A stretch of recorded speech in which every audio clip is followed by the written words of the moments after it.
집값, 불평등, 기본권. 이 세 단어가 지금 대한민국의 현실을 말해주고 있어. 집은 투기의 수단이 됐고, 불평등은 출발선부터 갈라졌고, 주거는 이제 생존의 문제야. 이재명 정부는 여기에 이렇게 선언했어. 집은 더 이상 사치가 아니다. 주거는 권리다. 단순히 집값을 잡는 정책이 아니라 삶의 구조를 바꾸는 실험. 그리고 이번엔 그 중심에 있는 대출 정책의 전환까지 포함해서 볼 거야.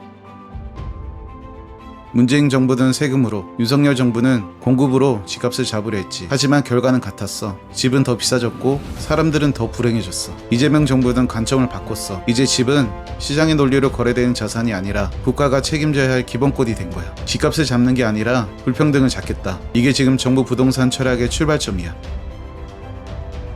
이재명 정부의 첫 실험은 기본주거 보장제야. 모든 국민이 인간답게 살 수 있는 최소한의 주거 기준을 국가가 책임지겠다는 제도지. 단순히 집 없는 사람을 돕는 복지가 아니라 모든 국민을 대상으로 하는 보편적 주거권이야. 국가가 주거급여를 확대하고 지방정부가 직접 공공임대를 공급해. 즉 복지 중심의 분권형 주거체계를 만드는 거야. 집은 복지의 시작이다. 이재명 대통령의 말처럼 이건 한국 사회가 복지국가로 가는 출발점이야.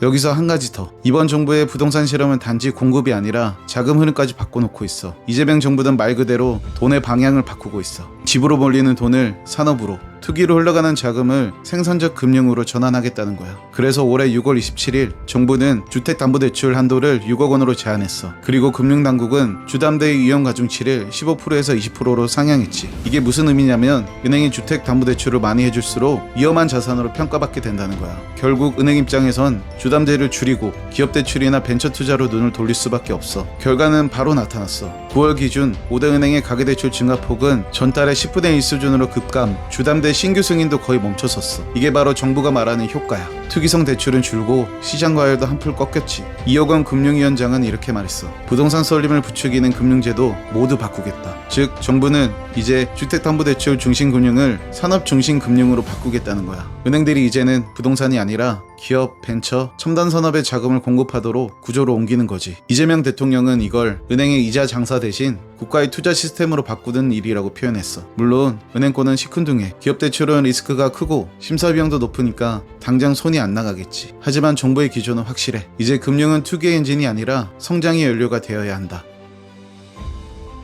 공공임대, 이제는 가난의 상징이 아니야. 이재명 정부는 이걸 공공자산으로 정의했어. 10년 동안 전국에 300만 호, 청년, 신혼, 1인 가구 중심의 장기 임대형 주택을 공급하겠다는 거야. 품질의 민간 아파트 수준으로, 입지는 교통 중심으로 옮겨서 좋은 위치에 좋은 집을 짓겠다는 거야. 국가가 직접 국민의 주거 품질을 디자인하겠다는 선언이지. 한국의 부동산 문제는 땅에서 시작돼. 집값의 절반 이상이 토지 가격이잖아. 그래서 이재명 정부는 토지 임대부 반값 분양제를 추진하고 있어. 토지는 국가가 가지고 건물만 분양받는 구조야. 이러면 분양가는 절반으로 줄고 투기는 차단돼. 이건 참여정부의 토지 공개념을 계승하면서 시장의 불로소득을 근본적으로 줄이겠다는 시도야. 누군가는 땅을 사고 누군가는 절반을 산다. 그 불공정을 멈추겠다는 게 이 정책의 목적이지.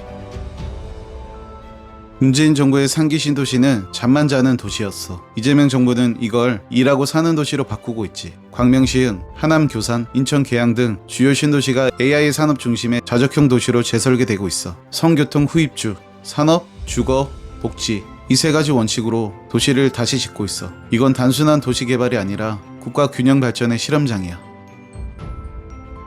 보수 언론은 세금 폭탄이라 비판하고 시장 전문가는 정부가 시장을 왜곡한다고 말하지. 하지만 정부는 이렇게 말해. 이건 통제가 아니라 회복이다. 시장이 사람을 지배하는 시대를 끝내고 이제 사람의 삶을 지키는 시장으로 바꾸겠다는 거야. 이재명 대통령은 말했어. 시장이 인간을 지배하던 시대를 끝내겠다.